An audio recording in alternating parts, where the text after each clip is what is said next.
Trucker Rod in the S.E.E channel, and we are chilling out this Monday night in Raffine, Virginia at the Petro, right off I-81 here at the 205 exit. And we are hanging out here because of unfortunate circumstances of this morning.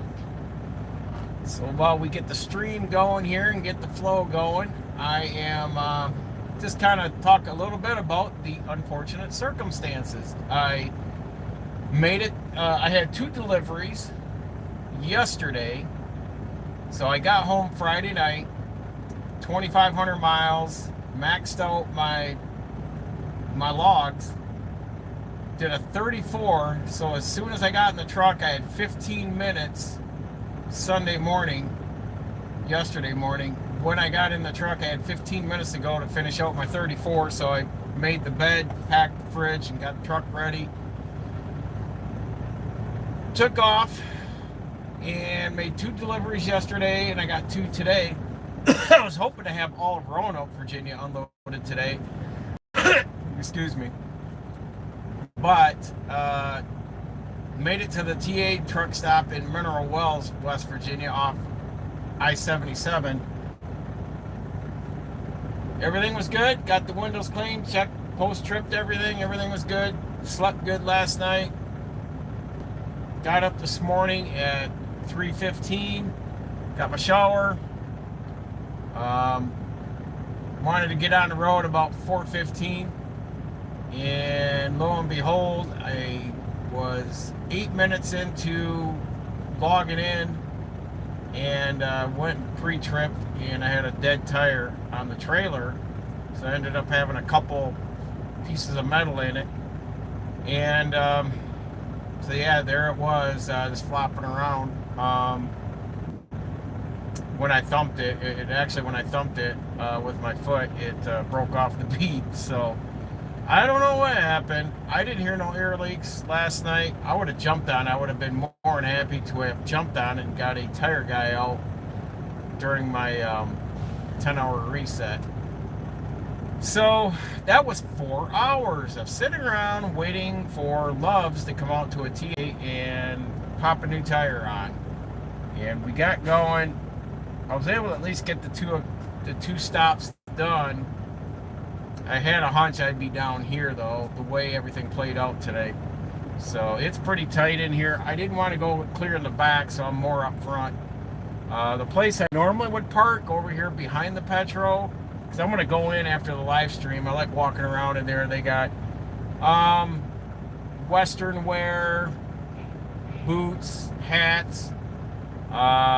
Plus they've got all their truck parts and all that. So it just gives me something to do to walk around in there and take a look at some of the restaurant menu.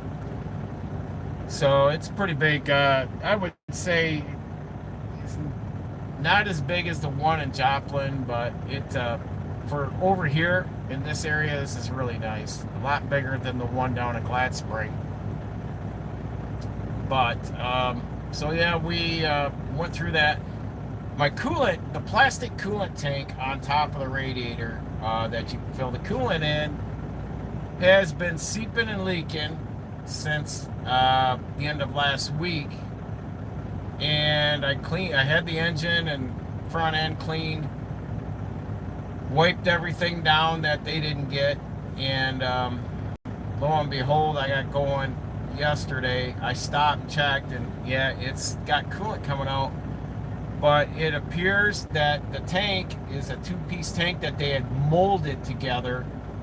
Therefore, it's got a seam in the middle of it that wraps around, and it's leaking through that seam. It's not leaking down low, and it's not leaking at the cap. So the top is dry, the cap is good, nothing's wet around the cap. But you get right with that seam, and it's got a little bit of a lip on it going around it, and it's right there just seeping out. And I said, So I texted my boss and the main guy at the rider shop we work with.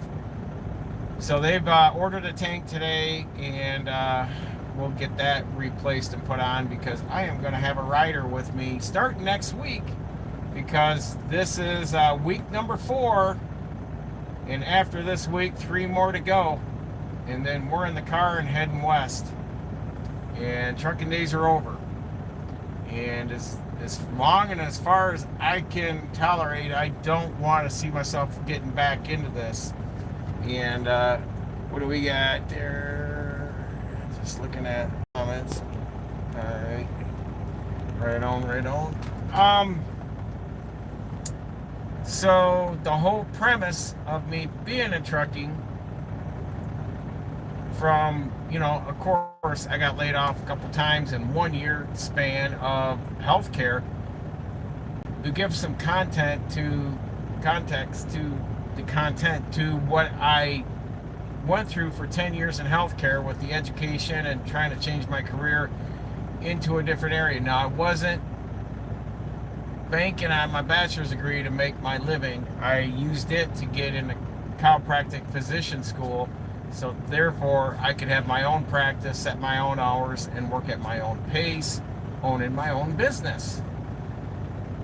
But life got in the way, and I had to drop out to take care of one of my children, and I put that off, and so I fell back on my bachelor's degree as a safety net, so I could be home to raise and care for my child,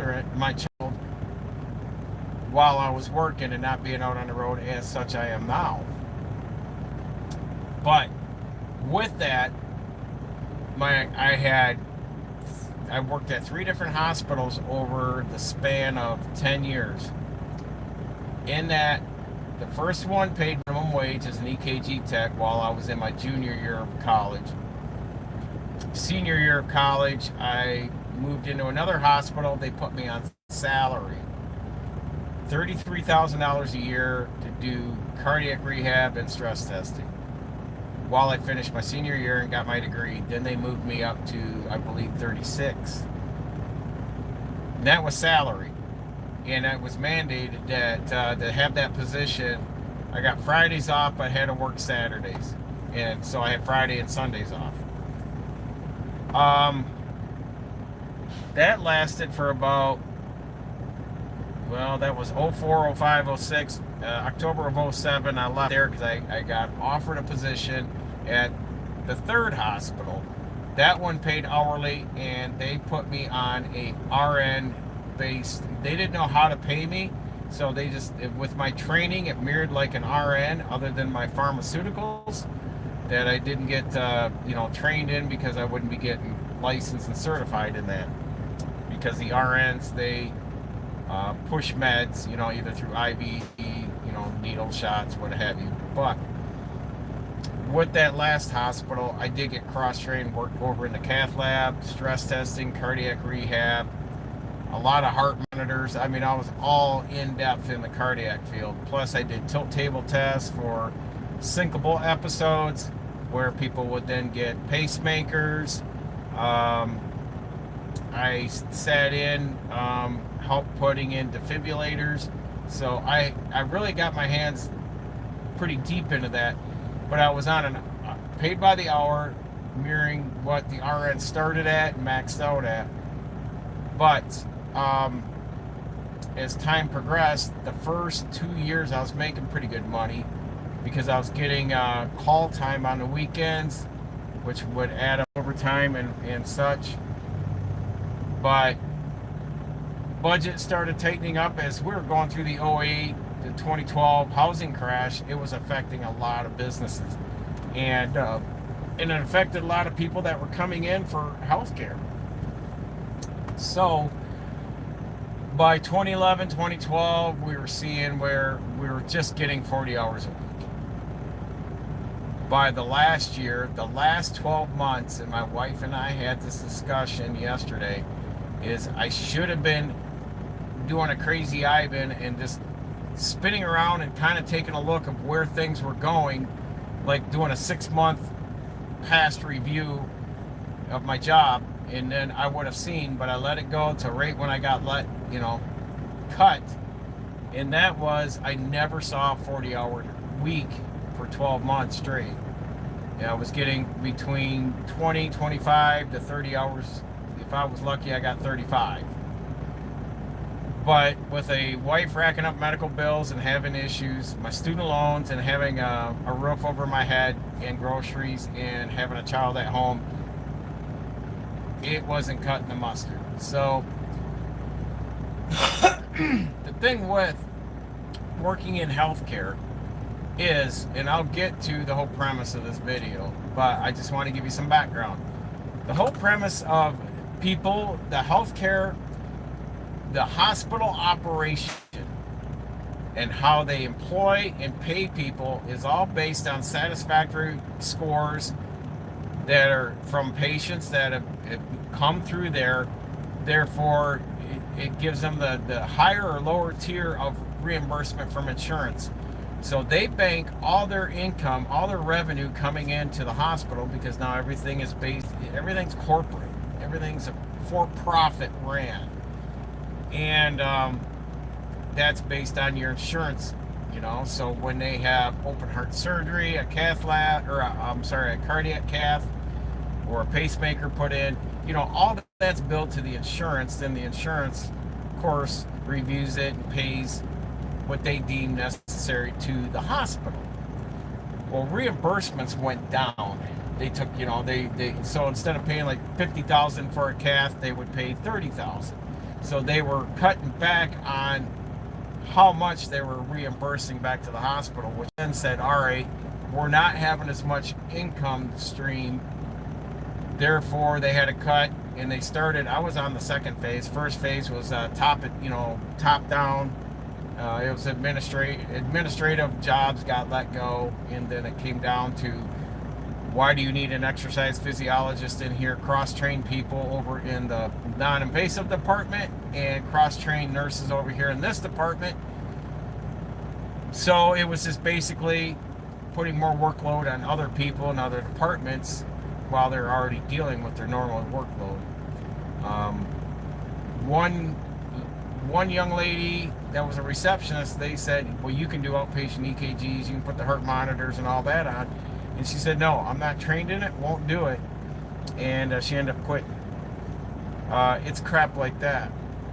So, and then the nurses, and I've always said, RNs, and in that field, when you're hands-on with patients, they are underappreciated, underpaid, and well understaffed. Those are the trifectas that I saw through the 10 plus years of being in healthcare. And they run on thin margins that are just as thin as trucking. So when we were getting pigeonholed, and I looked to my wife and I said, there was nothing there was no full-time jobs in that field being presented in our general area. And I needed something. I needed a quick paycheck. I couldn't wait to build up my time at another hospital to get that momentum going. I needed to hop on the next flying boat going by, and that was trucking. And I could jump into trucking and start making some good bank right away, so that way we weren't going delinquent on bills, and she could continue her care, my wife. So with that, I told her, I said, I'm going to need to go back into trucking. I did apply for a couple mechanic jobs, but trucking was paying. It was hiring, and it was paying pretty decent, as much as I was doing in healthcare, but I was getting the overtime. Now, going into the premise of this video today, and did it financially help us, get on our feet? Was it a benefit to our financial survival? Absolutely. A lot of people will just stand around and have 7 excuses a Sunday. Well, I'm trained in this area, and if there's no jobs, then I'll just take unemployment, I'll take bankruptcy, I'll do this, I'll do that. But they never step up, especially men nowadays, we're seeing more and more of these soy boys or beta males that they just won't provide for their families and just expect either family and or their significant other to carry them. And I would never have let my wife do that. Now, we did agree that if I went back to chiropractic school, I would study, finish getting my degree, but I would also do uh, my sports rehab and massage and all that on the side while she was working. So we'd have, still some income coming in. But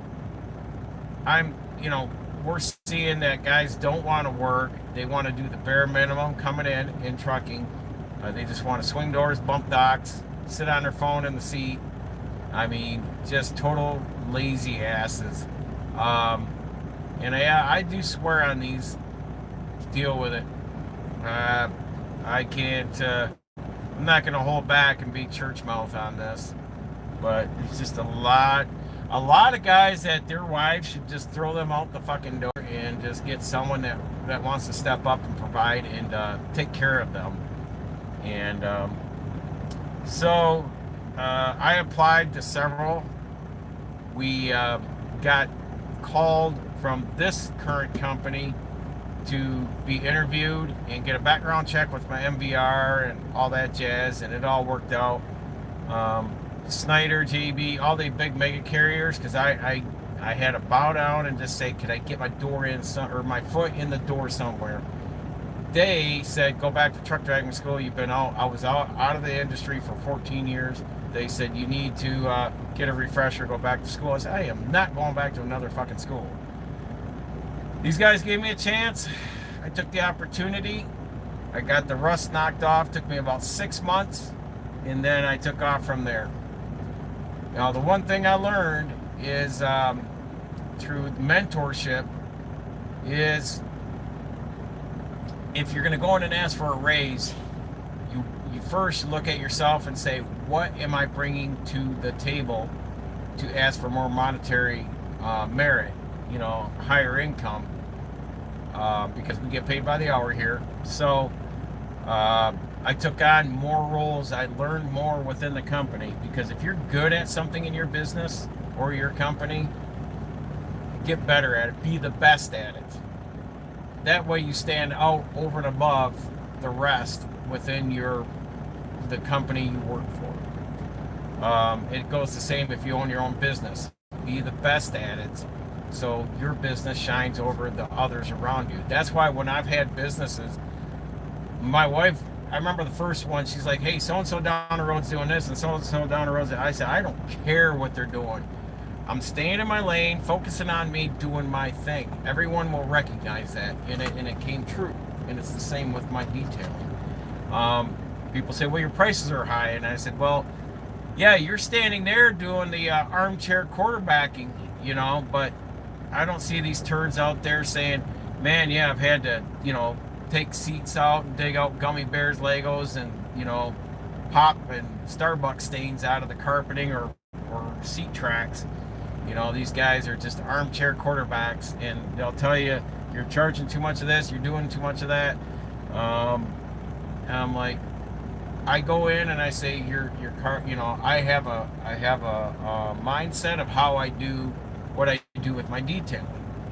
So it's the same with trucking here. I have learned from experience over the years what I need to be doing to stand out over and above and to continue to shine and keep myself not only productive and efficient, but showing a profit from what I'm doing. So with that, I've gotten rewarded very well, and have made, I've gone from my first year I was here, I made in 2014 I cleared 58,000 that year, and I have since nearly doubled that in over 10 years. And that means, yeah, I stay out here, I make money. It's kind of, these guys think you can be driving nice cars and doing all kinds of stuff, getting by on 40 hours, and I'm going to tell you that you're just doing the bare minimum. in our society. You need to be going over and above, but you also need to be starting your own business, because that's where you're going to get your tax breaks. That's where you're going to be able to expand your money. With the hospital job, they said, you're going to make this much, and that's all they recognize that job position, and that's all they're going to cap it at. So 36,000 on the salary. When I got the second job, the third hospital, I mean, I went on hourly, but they didn't know how to pay it, so we came to a conclusion of paying me on the RN wages, which was a significant more. So I think I ended up making 10 or 12,000. Yeah, I went from 36 to 48,000 a year on a base salary, and then I got overtime. So I will never do a salary job again. That's horseshit there. So got back into trucking, started making money. First, we had to put out the immediate fires around us, all the debt, the debts and all that, keep our bills paid, be timely on our monthly bills and all that, just so we weren't falling delinquent and behind on them. So it took us 4 years to really get the momentum going. So 2018 is when we broke the threshold, got above water, and started really pounding the debts down. So not only making the monthly payments, because that was the problem we had before, we couldn't make our monthly payments in 2014. Once we got the momentum going, we're just getting all anything that was backlogged, but keeping the monthly payments going and moving forward. Then 2018, then we were taking extra money and paying double the payments, or just paying bills off with the discretionary. But by 2018, we were also looking to relocate. That was the start of, we started digging around out in Arizona and looking at real estate. From 2018 to 2021, we would sit and peruse through Google Maps and realtor sites, realtor.com, what was the other one, Redfin, Zillow. So we're looking, at all the properties out there, and just kind of getting an idea where we'd want to be. And we went out with a 1 or 2 page list of where we're going to look at houses and neighborhoods, towns, and all that jazz. So we just didn't go out there and say, here we are, where should we live? It's like we knew, and we went right for it, and jumped in a rental car. We hooked up with a couple realtors, got shown around, drove to various towns just to get the vibe and the feel. And that was 2021. So we weren't financially positioned with our debt to income ratio at that time, and or had enough capital. So I dug in more. So the following year, I said, when we expanded the route, I said, you give me the sleeper truck, and you show me $1 and I'll show you $2 in profit. So I'll make you $1 in profit just for what I can do. And this truck is profitable. Hence, if it wasn't for the lease payment that goes up, and that kind of hit the threshold where it took the profit margin away on this last year on the lease. So you got to watch your leases when you lease these things, like from, say, Penske, Ryder, there's M&K out of the Midwest with the Volvos. There's National Lease, I believe Navistar uses. But you got to watch where they'll suck you in on to give you this wow factor of low, because we pay a flat rate per month for this, besides all the miles I put on it. So it's the twofold is you got to make sure there's caps in place, that things don't continue to climb through the life of your lease. That is, especially the mileage. Volvo, their lease program was they weren't going to cap it, but they'd start you like at 10 cents a mile. Well, that's great, but how far up can this go up the chain? we're paying like 64, 68 cents a mile right now for this truck with a monthly flat rate fee. So a lot of folks are like, why don't you guys buy your own trucks? Well, then we're out of the network, and so then Ryder gets us a sub truck. Ryder gets a mechanic out to us. We fuel up at all the Ryder shops. They take care of all the maintenance, schedule the PMs, take care of our IFTA stickers and plates. And the only thing I think we provide is the insurance. They cover the cab cards, and all that comes all in that lease payment.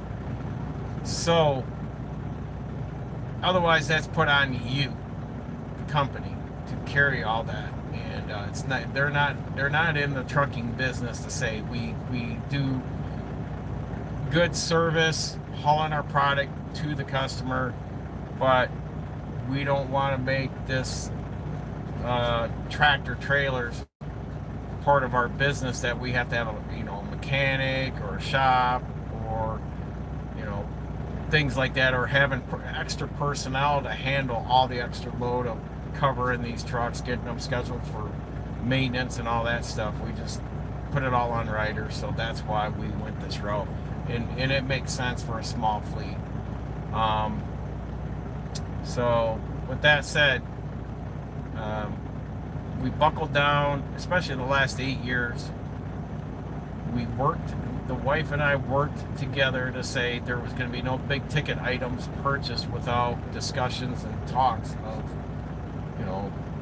is this a need or a want? Is this something we should be putting money into, or should we be saving? Or basically for her was like, I could pay more debt off instead of buying this item. And so that would always make sense, and that's what we did. But with trucking, it is how much time. Now this is the sweet spot on this video where I thumbnailed it. How much time do I want to sacrifice away from home is where you can open up the floodgates to make more money. For example, there's a flatbed company out there called TMC. You can be home weekly, but your pay is going to be here. If you're willing to stay out for 4 weeks, your pay can be here, because they can keep you moving around in the lanes. But if you want to hover around by your house, you're limited to so far you can go out and come back. And if there's not a lot of freight in that lane for the distance you want to go out but be back home that every week, you're going to be limited down here. You got to be able to push yourself to go out further, stay out longer, and open up the floodgates to make higher income in this industry. So the sacrifice is you're going to be away from your home, your wife, your children, if you want to ramp up. That's part of the ladder of making more money, because the more overnights, this place and Ryder, when I worked at Ryder for 2 years, they give you, for me, I get $45 for every night I'm away from home. So that's a separate pay. That's not even in my W-2, but I get compensated for every, I can use it towards groceries or meals or whatever I want out here. I just pre-meal. We have food at home. We just cook it up at home, put it in glass jars and all that, and I microwave everything. I meal prep, so that way I can make my own meals here in the truck. It saves money, so I can pull that money in. That's $700-800 a month tax-free coming to me. So then, do the math on that per month, 12 months. And then I got my straight time, my overtime, and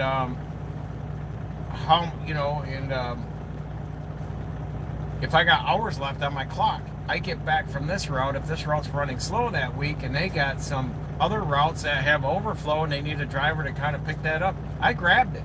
I turn around, I go back, drop and hook, grab that trailer, take back off, and go out and knock that route out.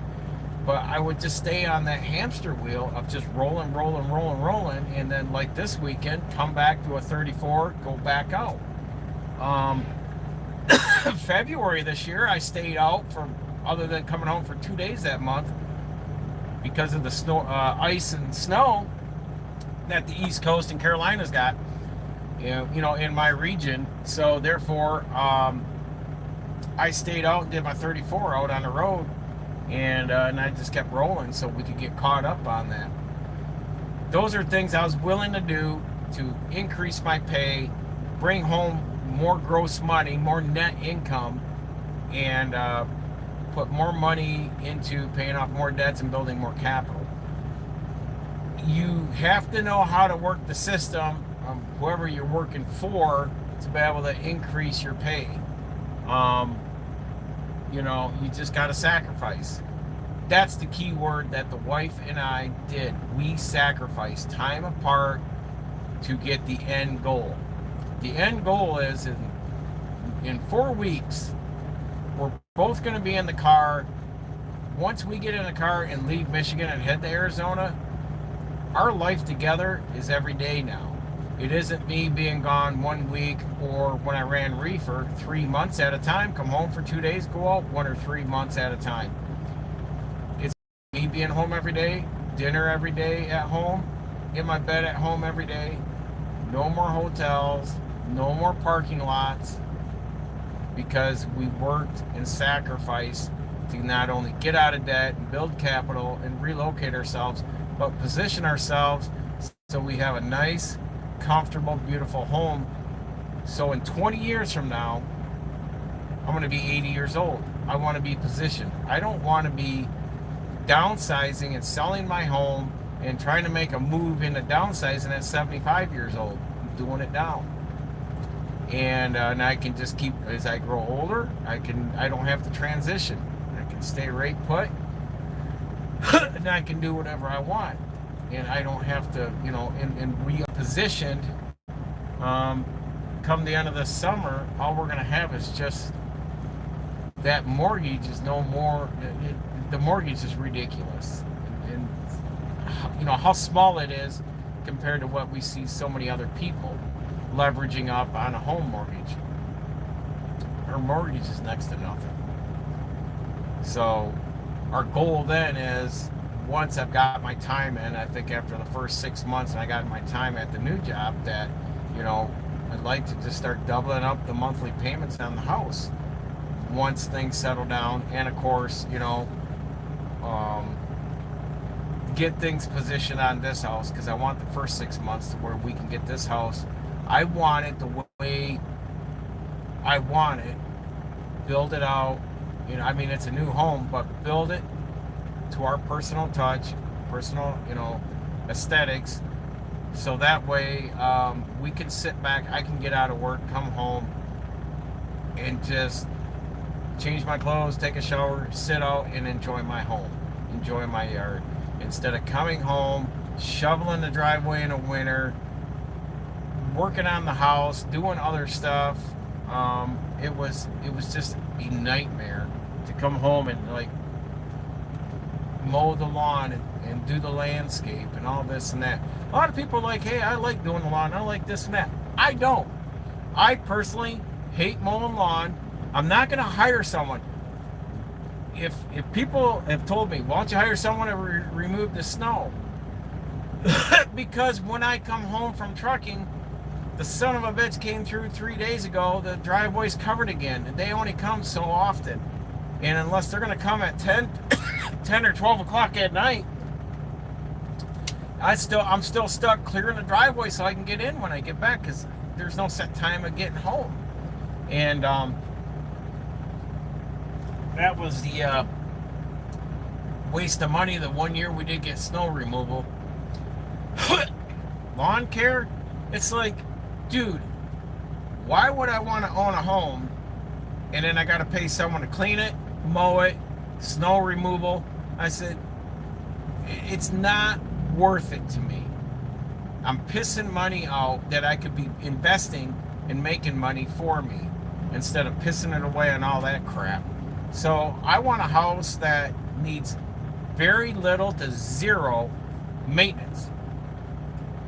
And maybe once a year, wash the house, clean the driveway. But I just want something that has zero maintenance, and very little upkeep, so I can just go on living my life. So when I come home, I can work on my swing trade for stocks, I can work on my real estate deeds, I can work on other things that's going to cash flow and make me money, which is only be like an hour or two outside of my W-2 job I would have, that's building a pension and health and dental.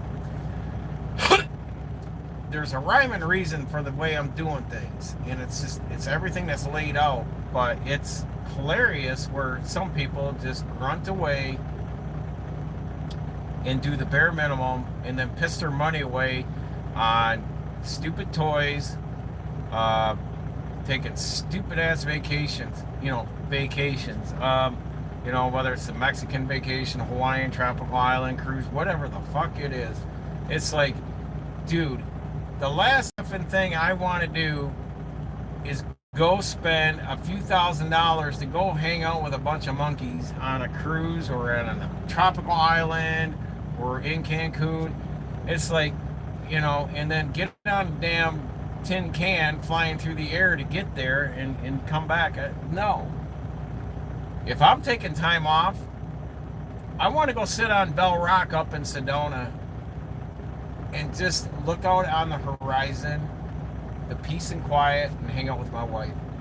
I do not need to be in the big bright lights in big city and being around people. Just like, I've gotten to the point in my life, I want less interaction with people on my personal time off. I don't need to be in the crowd. So, but trucking will help expand your situation financially if you get hooked in with the right company, because there's a lot of trucking companies will screw drivers over. They will screw what they're paying. And I've always said, and I told my wife, anytime a company, whether it's trucking or the hospital or restaurant business, anytime they screw with your pay, take away pay, take away stuff, lower your hourly pay, whatever it may be, or the payroll pay, which has happened twice in trucking. I've had them go back, as they were starting to exit into bankruptcy, the payroll was bouncing. When a payroll check bounces, you need to exit now. Don't wait, because they're making you promises, kind of like it's like listening to a broke ass business owner that's going into bankruptcy and bouncing their payroll is like listening to the United States government. Don't fall for it. Don't buy into it. If it bounced, get your money, recoup from that, and get the hell out of there quick, fast, and in a hurry, and move on to somewhere else that has stability. Now, when I looked at this company, and when I've looked at other trucking companies, I've looked at their history. How long have they been in business?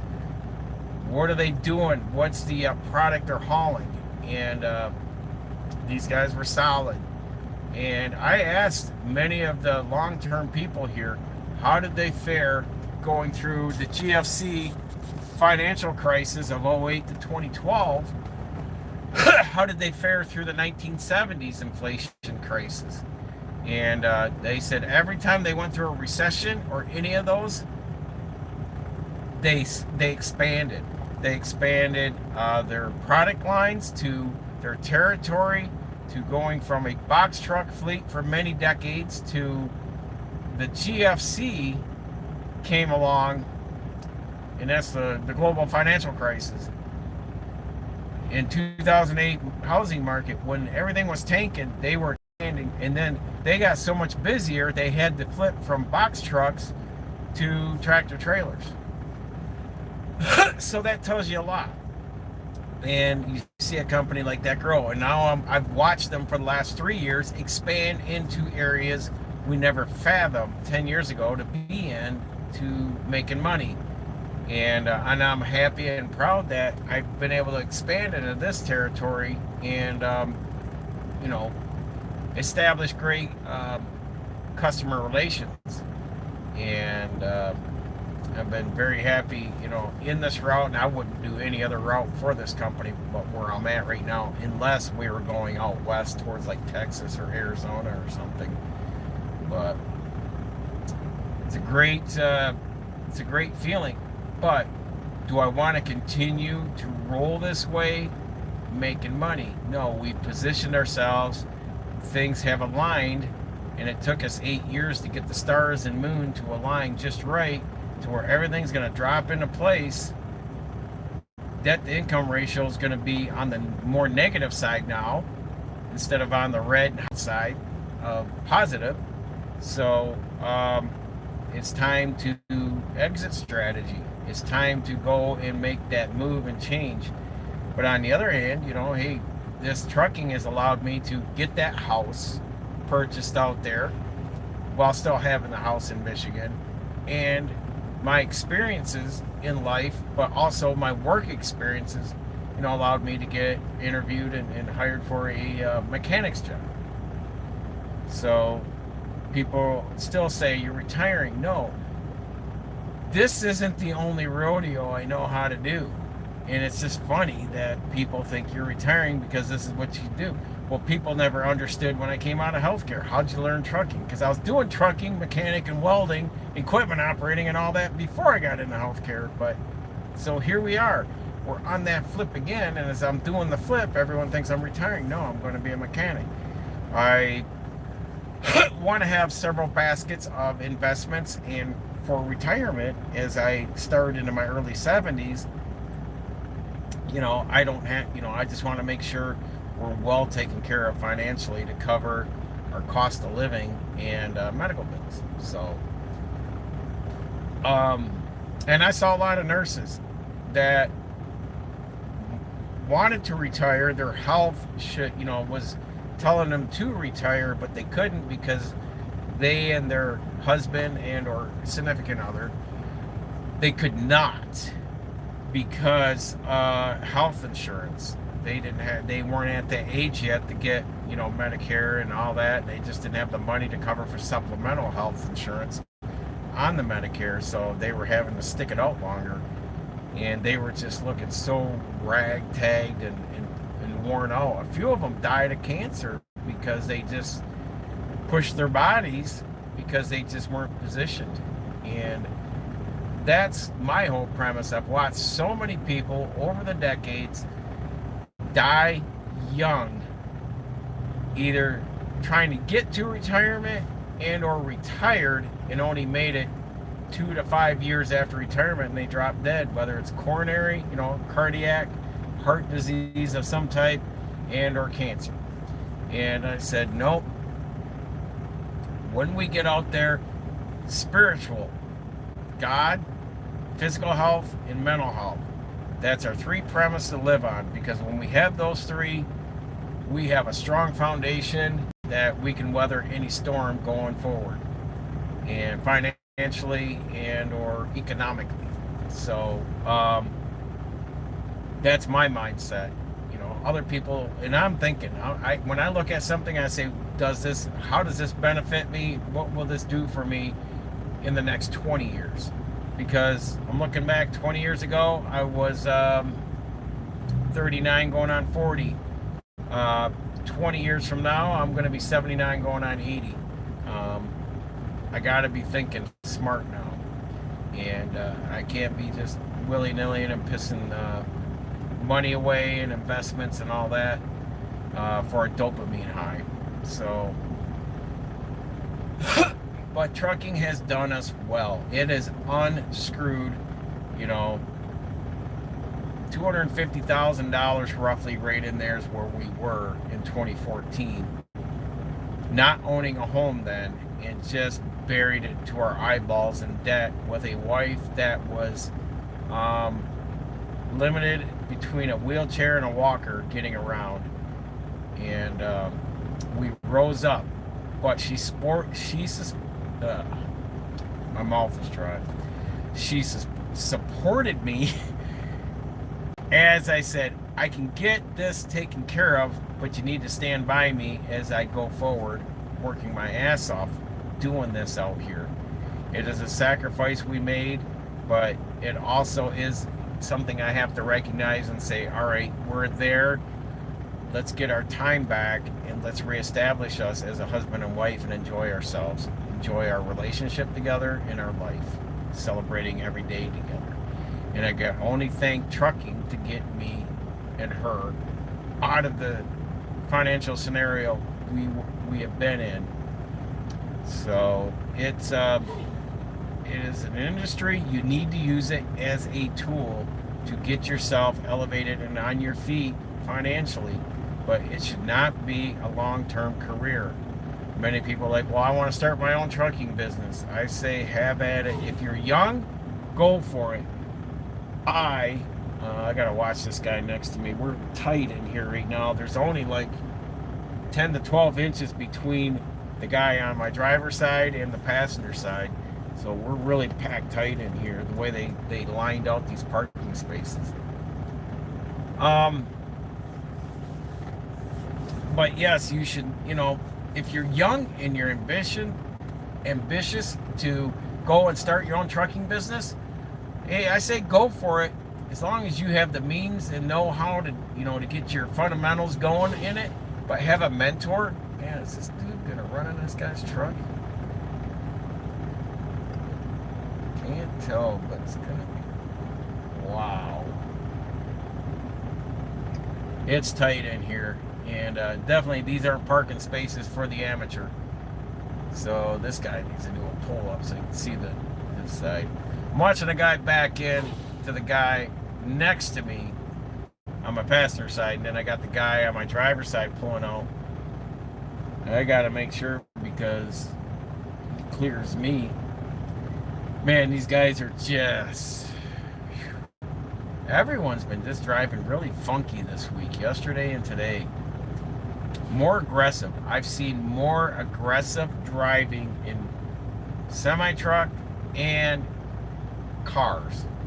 Like people passing on the shoulders, people nearly cutting across in the grass on the off-ramps, right in front of me.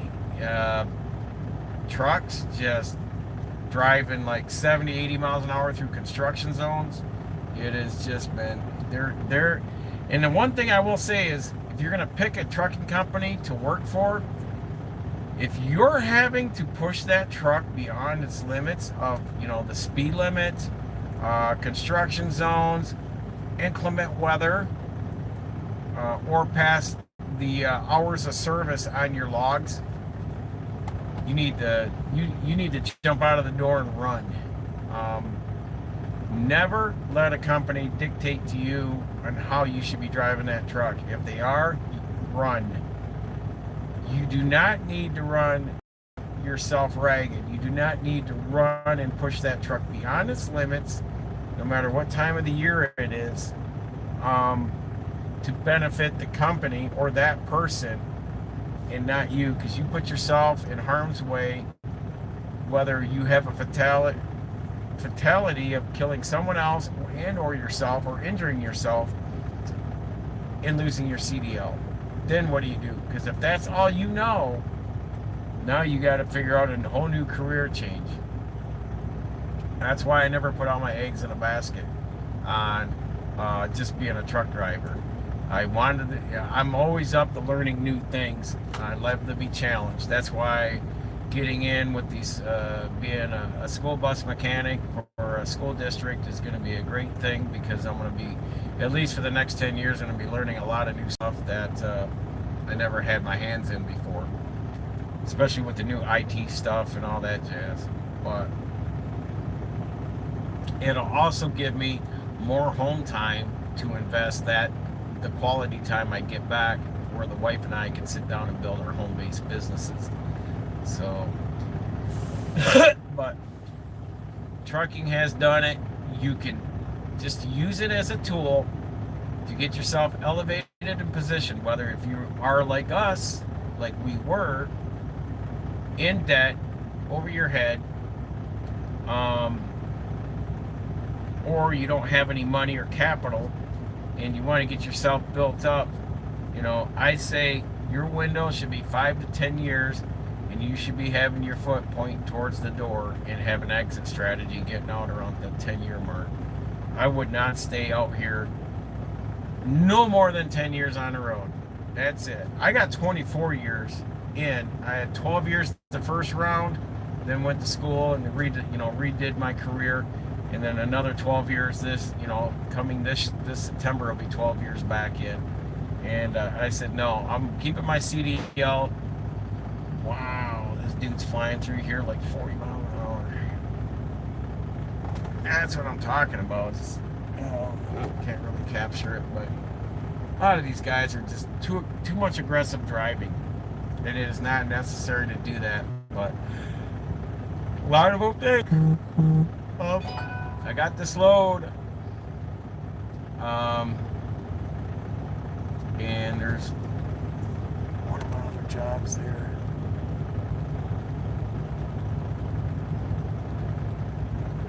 Ken said he would buy your truck. Oh, all right. I don't know if Ron's in the live stream. Laura, chime in there real quick. Are you here listening?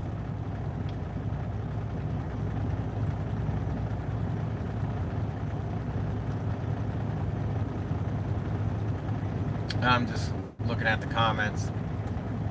Are you in here, Laura, or did you ghost out on me? Because my chat stream has been kind of quiet tonight. So, yeah, the guy that mentored me in trucking, he just texted me and said that our boss, because he's the one that's gotten me into the school district, so he and I's boss, he just texted to say, all right, Ron just texted me to say my new boss, mine and Ron's boss, said he would buy my Dodge. So I got to give Ron a call when I get off the live stream here. So I got my big lifted Ram up for sale, and yeah. So anyhow, love to see someone out there get it. That way it doesn't have to see rust, because that truck's rust free. It's never seen but one winter, and we put it up for sale. Ken said he would buy your truck. Never mind, he read the price wrong. now I changed my mind. Come on, you're killing me, Ron. Oh, you're killing me, my man. You're killing me. What the heck? Never mind, he read the price wrong. I'll have to chime in with Ron and see what he was reading. So we dropped the price down. It's got 69,000 miles on it. I got 17,000 invested in it, and I'm asking 18 for it, for pretty much a rust-free truck. Be great for Arizona, but I'll chime in with him and see. So maybe I can talk to him and see what he says. Anyhow, folks, I'm gonna go into the Petro, mosey around, probably grab a snack while I'm walking around, and just hang out in there for a bit. I need to get some exercise. I was pretty fatigued out yesterday, and got the live stream set up, did some other things, made some phone calls, did some research, and then went to bed, because I got up at 3 o'clock yesterday morning, and I got up at 3 o'clock this morning. So I'd like to get a little extra sleep tonight. But use trucking, but use it as a tool to help reposition you, whether you're single or you're married, but get you and your family on their feet. But as soon as you get that going and you start seeing progress, start discussing with your significant other a exit strategy to where you're going to go once you've met your goal, monetarily. Then what's your out strategy? What are you going to transition into? What kind of work? I mean, yeah, you can still drive truck and take a local job. In Michigan, a lot of guys in the past used to just drive, hey, I'm going to come off the road. When they say come off the road, that means not being an over-the-road driver, but come off the road and drive locally. Maybe a dump truck, maybe a box truck, maybe, doing something more seasonal in Michigan because of the winters. or do LTL where you're home every day. It just depends what you're looking to do. With over the road, you can make some pretty good bank, um, but you got to be able to put that time in and sacrifice away from home and put the time out on the road. But that's up to everyone's discretion. I used it, but I used it in my favor to put myself in the position I'm in now. So that said, I am very pleased and happy to be where I'm at, and I'm really going to be really jonesing. I'm jonesing now to get out of the truck and head out there. But it was we had to push 2 more weeks out to get our logistics to line up. And with that said, everything's lined up. All the logistics is kicking off June 26th with the pods and the auto transport. So by June 27th, which will be a Saturday this month, we're packing the pods, putting the locks on it, get those picked up and shipped out. And then I'm hoping Sunday morning of June 28th, we're on the road and heading out that way. So that's my goal. But everything's always subject to change, and you never know. But that's what everything is laid out right now on Plan A.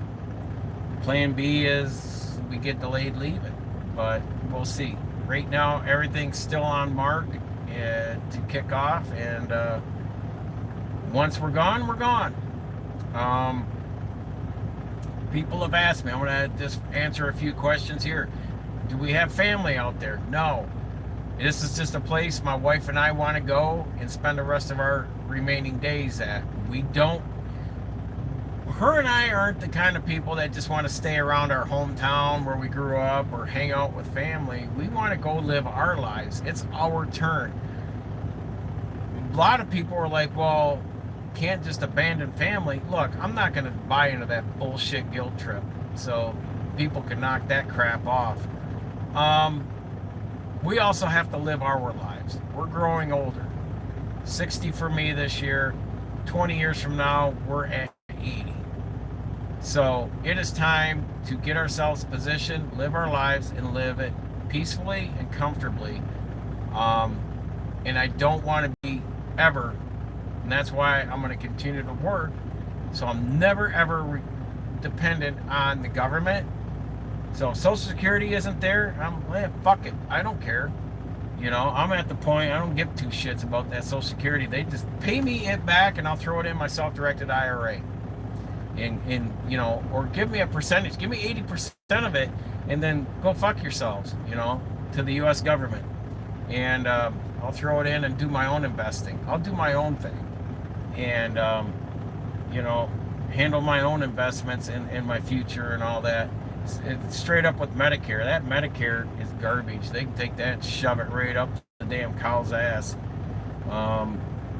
All that stuff, I just don't want to be dependent on any of the entities of local, state, or federal governments. I don't want to be a burden on my kids, so we're positioning ourselves so when that time comes, we have all the markers in place to take care of us, so we don't have to look towards family, children, family, friends, the system to support us. So that's my whole thing over here is I am going to make sure we're self-sufficient in 20 years, that I positioned us to take care of ourselves until we kick off and push daisies. So until then, and when we get out there, I'm going to enjoy life even more, because I'm going to have way more home time. That's going to allow me to invest more into personal endeavors, hobbies, and what have you. So that's the whole name of the game. Get back my time. So I'm out. I got to follow up with Big Daddy Ron there. It's funny because when he sees me, he calls me kid, and everyone that sees me up at Michigan, they call me the old man. But anyhow, I got to follow up and see what's happening there. See if this guy's interested, and see if we can come up with a different price than what I got it listed for. So y'all take care, stay safe, continue educating yourself. Knowledge is learned, not taught. and we will see you all in the next video.